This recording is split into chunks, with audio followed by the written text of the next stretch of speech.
Okay, hi everyone. So let's study about the antiarrhythmic drugs. तो antiarrhythmic drugs जानने के लिए आपको क्या पता होना चाहिए? अरिथमिया का पता होना चाहिए. अरिथमिया क्या होता है? So it is the abnormality in the rate, rhythm, conduction of the cardiac impulses. So I am assuming कि आपने physiology में cardiac action potential पढ़ा है. So even if you don't remember the cardiac action potential, we are going to revise.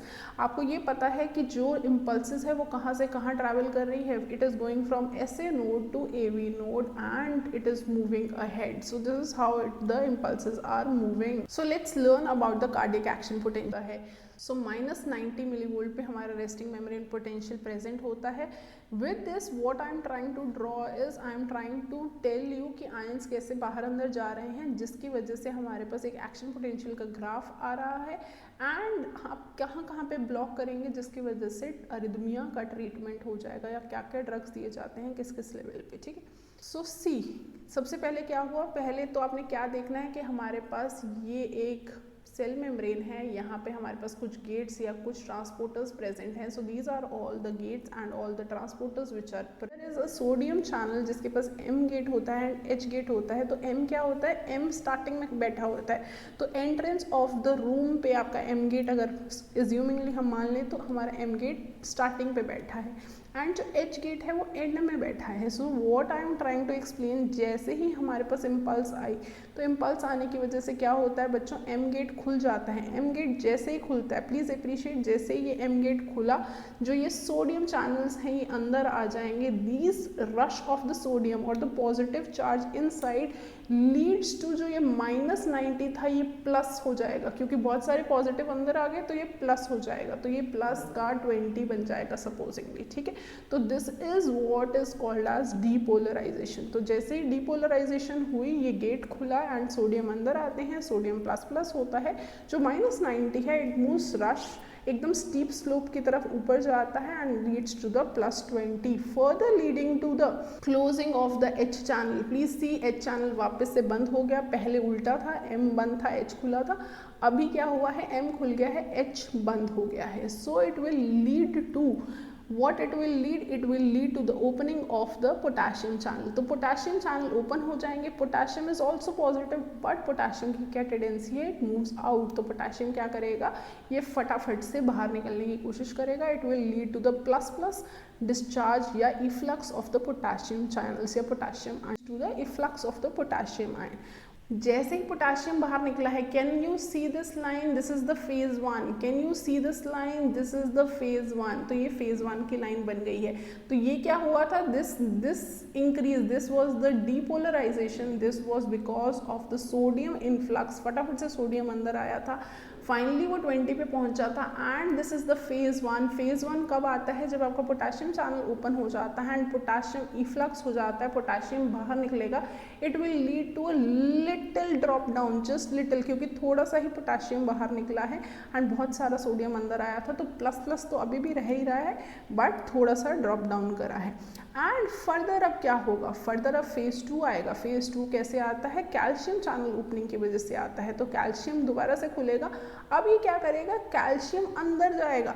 तो अभी potassium बाहर आया था, कैल्शियम अंदर जाएगा. तो दोनों एक ही सेम टाइम पे बच्चों अंदर बाहर जा रहे हैं और पॉजिटिव ही चार्ज जा रहा है कि पोटेशियम बाहर जा रहा है, कैल्शियम अंदर आ रहा है. So it will lead to a plateau phase. तो मतलब यहाँ पे ज़्यादा चेंज नहीं होगा स्लोप का, ना ऊपर ना वेव नीचे आएगी ना ऊपर जाएगी. क्यों, क्योंकि सेम पॉजिटिव ही चार्ज बाहर जा रहा है, पॉजिटिव ही चार्ज अंदर आ रहा है. It will lead to the constant thing और the plateau phase. This is called as the plateau phase or the phase 2 because of the constant movement of the positive charge inside and outside. यहाँ से क्या हुआ, calcium अंदर आया. After this what happens, phase 3 आएगा.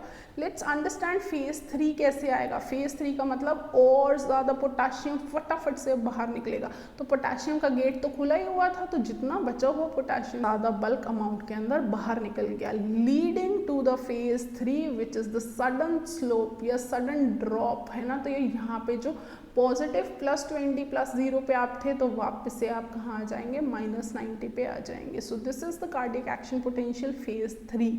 अब क्या होगा, फेज 4 के लिए हमारे पास सोडियम पोटेशियम ATPase नाम का पंप हो, sodium and potassium ion the exchange of sodium and potassium ion is going to happen. Sodium बाहर निकलता है, पोटेशियम अंदर आता है, जिसकी वजह से ये वापस से बेस लाइन पे आ जाएगा, leading to the -90 millivolt. So please see to it again. हम दोबारा से सारी स्लाइड क्लियर करके एक बार समझने की कोशिश करते हैं। फर्स्ट फेज के अंदर हमने क्या बोला है, क्या हुआ है, -90 मिलीवोल्ट पे स्टार्ट करा है, एम गेट है और एच गेट है। जो एम गेट है वो बच्चों बंद है और एच वाला खुला हुआ है। सोडियम फटाफट से अंदर आता है, leading to the phase 0 and depolarization. तो फटाफट से सोडियम की एंट्री हुई and it leads to the influx of the sodium and a certain depolarization and after this the potassium channel opens. Potassium फटाफट से बाहर निकलेगा। पोटेशियम बाहर निकलने की वजह से थोड़ा सा ही पोटेशियम बाहर निकलता है, जिसको हम फेज 1 बोल रहे हैं।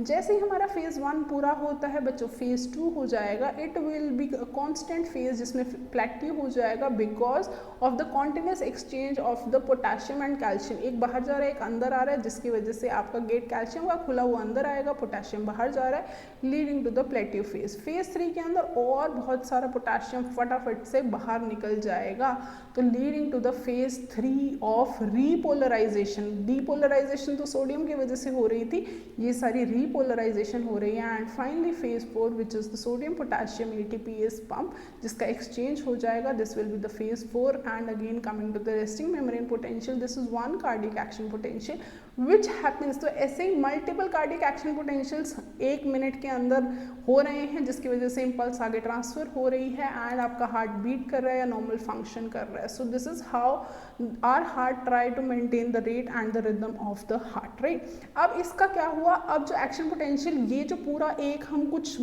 सेकेंड्स में कर रहे हैं, वो काम उतने सेकेंड्स में पूरा हो ही नहीं पा रहा। या तो आप डीपोलराइजेशन नहीं कर रहे, या री नहीं कर रहे हैं, या फेज 2 पे ही आके रुक रही है इम्पल्स। तो मतलब आपके हाफ या कुछ अमाउंट का एक्शन पोटेंशियल जनरेट हो रहा है, कुछ टूट रहा है बीच में से। So it is leading to the irregular rate and rhythm, that is the reason why there is arrhythmia. समझ में आ रहा है?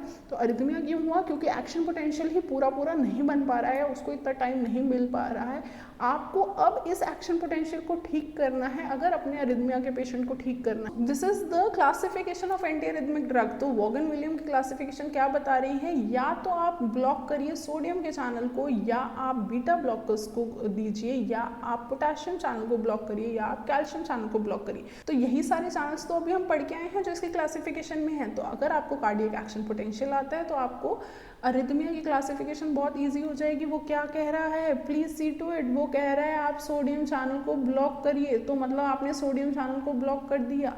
फिर वो क्या कह रहा है, आप पोटेशियम चैनल ब्लॉकर्स दीजिए, तो आप पोटेशियम चैनल फेज 3 या फिर group 3 category drugs of antiarrhythmics दे रहे हैं। Group 1 are the sodium channel blocker. या आप कैल्शियम चैनल का ब्लॉकर्स दीजिए, तो हम कैल्शियम चैनल का ब्लॉकर दे देंगे। सो इवन इफ आप ये सारे ब्लॉकर्स दे रहे हैं, साथ में आपको सिंपैथेटिक रेगुलेशन के लिए बीटा ब्लॉकर भी लगेगा जो आप दे देंगे। Another thing which is very important for you people to remember from this diagram now itself is, अगर मैं कहीं पे भी आपको अब आगे आने वाले टाइम में अगर मैं कहीं पे भी अब आपको ये बताऊंगी ना कि हम क्या कर रहे हैं बच्चों, हमने क्या करा, हमारे पास पोटेशियम चैनल, देखिए अगर हमने सोडियम चैनल का ब्लॉकर दिया तो सोडियम चैनल के ब्लॉकर की वजह से वो इम्पल्स ऐसे चली जाएगी, ठीक है। और अगर मैंने पोटेशियम चैनल का ब्लॉकर दिया तो पोटेशियम चैनल का ब्लॉकर का क्या मतलब है कि अब वो लंबा हो जाएगा। लंबा हो जाने की वजह से जो ये वाइट कलर की लाइन थी ये इससे और दूर हो जाएगी। It will lead to increase in this distance and this distance is known as APD. APD का क्या मतलब, एक्शन पोटेंशियल ड्यूरेशन। तो एक्शन पोटेंशियल का जो एक एक्शन पोटेंशियल ड्यूरेशन थी वो यहाँ से यहाँ तक की थी, अगला यहाँ से स्टार्ट होता तो एक और हो जाती। अब आपने एक फर्स्ट वाली ही, क्योंकि आपने पोटेशियम चैनल का ब्लॉकर दे दिया है तो जो स्लोप है वो धीरे धीरे नीचे जा रहा है, leading to increase in the action potential duration. So it will lead to increase in the QT prolongation. QT prolongation क्यों? क्योंकि अगर आप इसका synonym नीचे ही अगर आप डाल के देखेंगे तो it will be जो action potential duration है that is synchronized with the QT duration. तो QT prolongation हो जाती है। Once the QT duration increases, it leads to the Torsades D pointes. So this is the reason why the most common ADR which happens after giving the potassium channel blocker is Torsades D pointees, and that happens because of QT prolongation, and that happens because of increase in the action potential duration. I hope so now you know the reason why there is increase. This is all for today. Thank you so much. We'll continue about the drugs in another video. Bye.